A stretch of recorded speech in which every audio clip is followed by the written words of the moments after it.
Proses mengingat dan melupakan dua aspek penting dalam fungsi memori manusia.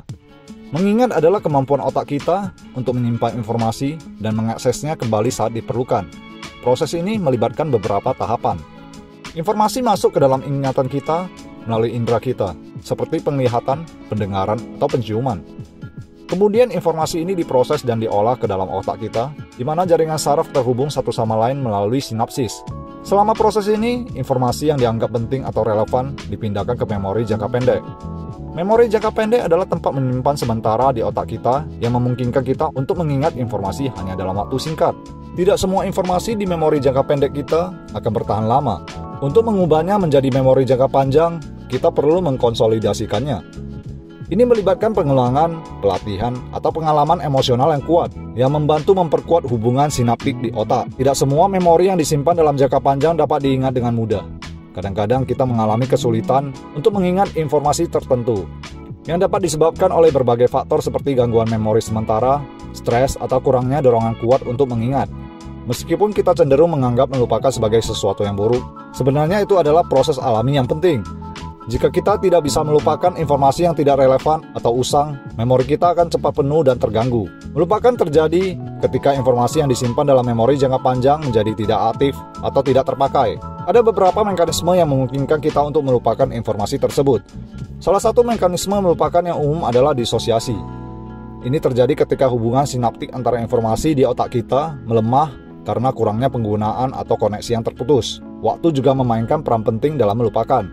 Seiring berjalannya waktu, beberapa memori menjadi samar atau hilang sepenuhnya karena jarang diakses. Adapun mengapa kita kadang-kadang sulit melupakan sesuatu yang ingin kita lupakan, hal ini dapat berkaitan dengan pengaruh emosi. Pengalaman emosional yang kuat dapat membuat memori menjadi lebih tahan lama dan sulit untuk dilupakan. Berikut contoh-contoh dalam kehidupan sehari-hari yang menggambarkan proses mengingat dan melupakan. Mengingat.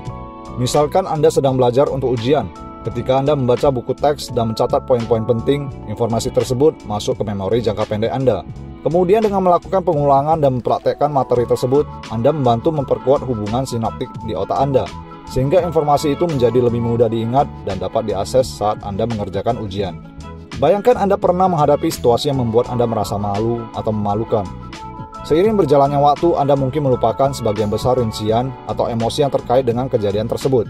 Ini adalah contoh melupakan yang alami dan penting, karena membantu Anda melanjutkan hidup tanpa terbebani oleh pengalaman negatif di masa lalu. Mengingat dan melupakan dalam mengemudi. Saat Anda belajar mengemudi, Anda perlu mengingat banyak informasi seperti aturan lalu lintas, tanda-tanda jalan, dan teknik mengemudi yang aman. Pada awalnya semua informasi ini mungkin terasa berat dan membutuhkan konsentrasi tinggi. Namun dengan latihan yang teratur, informasi tersebut menjadi lebih otomatis dan diingat dengan mudah. Di sisi lain, setelah Anda mendapatkan pengalaman dan menjadi pengemudi yang lebih terampil, Anda mungkin melupakan beberapa detail kecil seperti langkah-langkah khusus saat melakukan parkir, karena sudah menjadi kebiasaan yang terinternalisasi. Melupakan informasi yang tidak relevan. Setiap hari kita menerima begitu banyak informasi dari berbagai sumber, seperti iklan, berita, dan percakapan dengan orang lain. Tidak semua informasi ini penting atau relevan bagi kita dalam jangka panjang. Otak kita secara alami akan melupakan informasi-informasi tersebut seiring berjalannya waktu untuk memberikan ruang bagi informasi yang lebih penting atau bermanfaat. Pemahaman tentang fungsi memori. Dengan mengetahui proses mengingat dan melupakan, membantu kita memahami bagaimana memori bekerja dan bagaimana informasi disimpan dan diakses ke dalam otak kita. Hal ini dapat meningkatkan kesadaran kita tentang cara kerja memori dan memungkinkan kita untuk mengoptimalkan penggunaannya dalam kehidupan sehari-hari. Hal-hal yang kita dapat setelah memahami proses mengingat dan melupakan. Dengan memahami proses mengingat, kita dapat menggunakan strategi dan teknik yang efektif untuk meningkatkan kemampuan mengingat informasi yang penting, seperti teknik pengulangan, mengorganisir informasi dengan sistematis, juga memberikan wawasan tentang bagaimana meningkatkan daya ingat kita secara praktis. Mengelola informasi yang tidak perlu. Membantu kita memahami pentingnya melupakan untuk menjaga memori kita tetap efisien dan fokus pada informasi yang relevan dan berarti. Meningkatkan pengelolaan stres dan emosi. Membantu kita memahami bahwa kadang-kadang sulit untuk melupakan pengalaman emosional yang kuat. Dengan memahami faktor-faktor yang mempengaruhi retensi memori, kita dapat mengembangkan strategi untuk mengelola stres, mengatasi trauma, atau mengubah persepsi terhadap pengalaman yang buruk. Peningkatan kualitas hidup. Dengan memahami bagaimana mengingat dan melupakan bekerja, kita dapat mengoptimalkan penggunaan memori kita dalam kehidupan sehari-hari.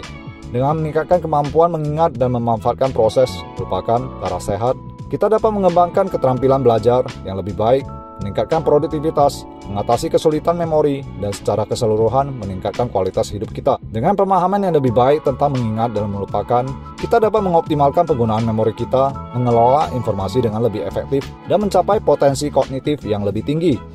Pikiran 7.